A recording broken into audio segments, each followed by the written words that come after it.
Halo gengs, Assalamualaikum warahmatullahi wabarakatuh. Pemberian pakan ini di umur sekitar 15 hari ya. Ini umur 15 hari kemarin lebihan dari penetasan yang belum diambil sama orang yang bersangkutan ini nanti malam akan kita ambil. Jadi di sini pemberian pakannya ya seperti ini. Jangan terlalu banyak dulu. Nanti kalau terlalu banyak itu biasanya malah dihamburi, diceker-cekeri. Ini sebenarnya sudah tidak menggunakan lampu sih, dia sudah tidak masalah. Nah ini jantan ini kemarin ini. Nih, dia hitam. Ini jantan ini. Nah, ini pasti jantan ini guys. Cuman kan kemarin memang sayang mau dibuang, kasihan kan. Cuman kok tahu-tahu kok ada nyelip jantan di situ. Sekitar 25 ekor di sini. Yang akan kita bicarakan adalah apa ya? Masalah kematian, krisis kematian atau masalah masa kritis. Masa kritis untuk DOQ, masa kritis itu biasanya di umur 1 hari sampai seminggu hari, 7 hari masa kritisnya itu. Kalau untuk DOQ dari umur mulai 1 hari sampai umur 2 minggu itu masa kritisnya itu di umur 1 hari sampai biasanya sampai seminggu. Itu adalah masa-masa kritis. Sebenarnya kalau masalah berbicara kita masalah angka kematian, kalau angka kematian itu sudah pasti ada, tetapi kita bisa melakukan kontrol untuk pengurangan kematian DOQ. Kalau kematian DOQ itu biasanya dipicu dari mana? Biasanya dipicu dari kebanyakan populasi yang ada di dalam. Terus kemudian dari pakan yang kurang bagus. Nah, terus kemudian dari penghangatan, dari suhu penghangatan biasanya kurang.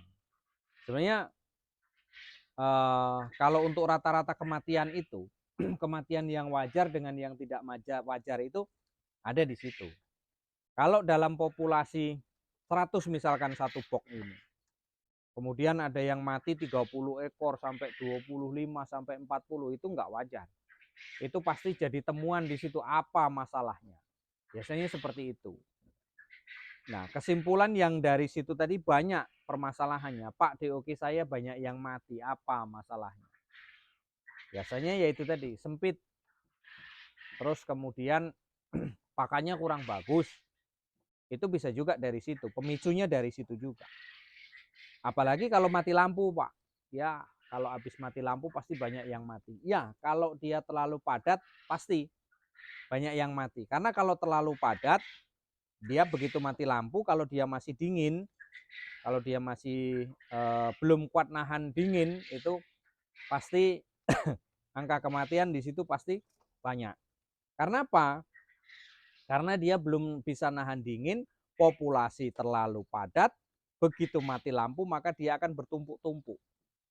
Beda halnya kalau dia itu isinya sedikit, begitu mati lampu, padahal dia masih kuat nahan, belum kuat nahan masalah dingin, itu nanti dia akan cenderung hanya berdempet-dempetan, bukan bertumpuk. Kalau dia terlalu padat, maka dia akan bertumpuk. Kalau bertumpuk, yang paling bawah dia pasti mati. Tapi kalau sudah umur-umur 15 hari seperti ini, yaitu sudah istilahnya tuh angka kematian itu sudah boleh dikatakan itu sudah tidak ada seharusnya.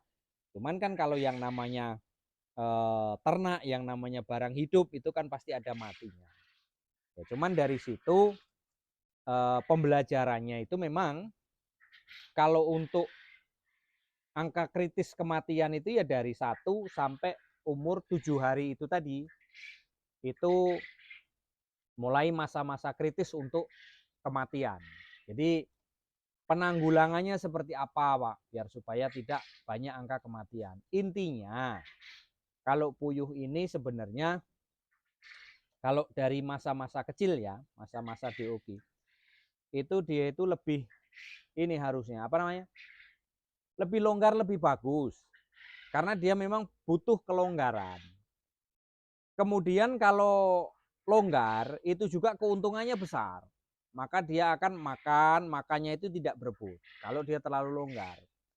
Tapi kalau sistemnya kita los, kemudian tidak ada batas penyekatnya dalam beberapa ribu di situ, maka yang terjadi apa? Yang terjadi banyak yang kekurangan pakan. Maka yang terjadi apa? Banyak yang kurus. Setelah kurus nantinya apa masalahnya? Telurnya nggak normal.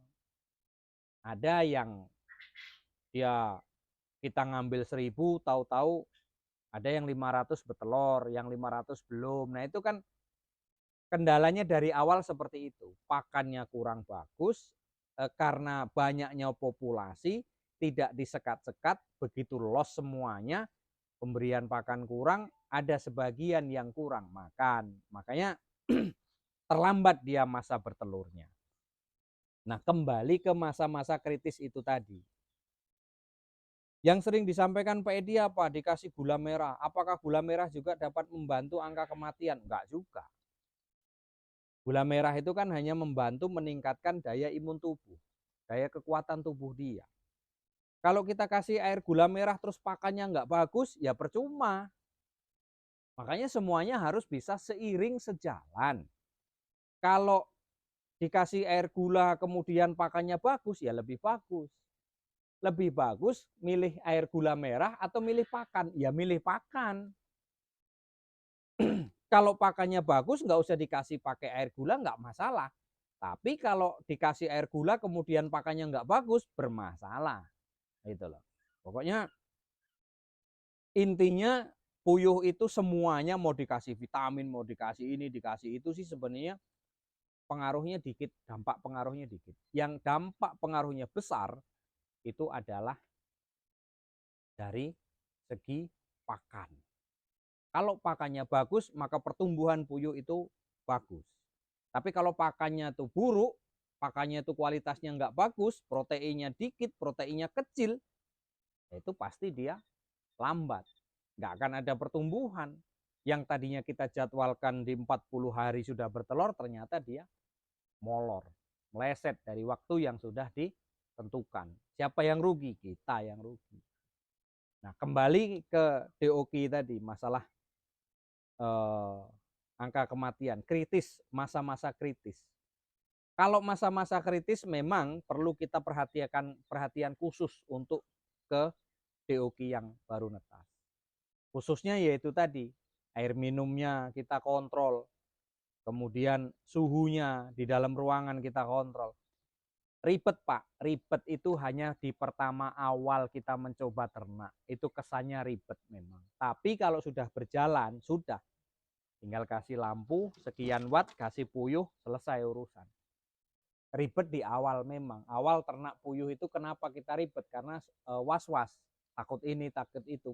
Tapi kalau sudah berjalan, sudah pas dengan keadaan dengan sendirinya, enak kita. Tinggal masukkan, hidupi lampu, kasih pakan, sudah. Kalau yang sudah terbiasa, memang kalau awal-awal kita mencoba ternak, itu kesannya memang terlalu ribet. Tapi begitu turun enggak, gitu loh. Makanya di masa-masa kritis itu kita perlu perhatian khusus di ternak kita, yaitu di ternak puyuh. Terus masa-masa kekurangan kematian, lewatnya masa kritis itu di berapa hari, Pak? Kalau lewat masa kritis itu biasanya itu di 2 minggu, 14 hari, 15 hari, atau seperti ini. Ini bulunya sudah tertutup semuanya dan ini sudah melewati masa kritis seperti ini. Mau mati lampu nggak masalah. Mau kita taruh di tempat yang dingin sudah tidak masalah. Karena apa? Masa kritis sudah lewat. Badannya sudah mulai gemuk. Badannya sudah mulai tertutup dengan bulunya. Artinya untuk nahan situasi dingin, hujan, itu dia sudah bisa untuk mempertahankan. Nah, lewat dari masa-masa kritis itu adalah di umur-umur 2 minggu, di 14 hari. Itu kalau kita menggunakan pakan yang bagus. Biasanya pakan yang bagus itu 13, 14, 15 itu sudah lewat dari masa-masa kritis. Tetapi kalau kita menggunakan pakan yang biasa, biasanya jeda waktu itu selisihnya 3 hari. Yang harusnya kita masa kritisnya itu sudah, tapi dia belum, masih ada waktu jeda 3 hari. Begitupun juga nanti di masa bertelurnya. Kalau kita menggunakan pakan yang bagus biasanya di 40 hari, kalau kita menggunakan pakan yang biasa, yang kurang proteinnya, itu biasanya malah nanti bisa lebih dari 45 hari. Bisa malah sampai ke 50 hari. Ya, mungkin rekan-rekan hanya itu yang dapat kita sampaikan mengenai masalah apa ini? Masalah masa-masa kritis di UKI. Ya memang masa-masa kritis itu dimulai dari sehari sampai umur 7 hari, 8 hari itu adalah masa-masa kritis dan itu masa-masa yang perlu harus diperhatikan di situ. Ya, mudah-mudahan sukses selalu untuk rekan-rekanku semuanya. Terima kasih yang sudah like, terima kasih yang sudah subscribe. Mudah-mudahan rezeki kita lancar, tidak bosan untuk saling memberikan informasi, saling tukar pengalaman di ternak puyuh. Mudah-mudahan kita sukses selalu kawan-kawan. Salam ceketer dari Jambi. Wassalamualaikum warahmatullahi wabarakatuh.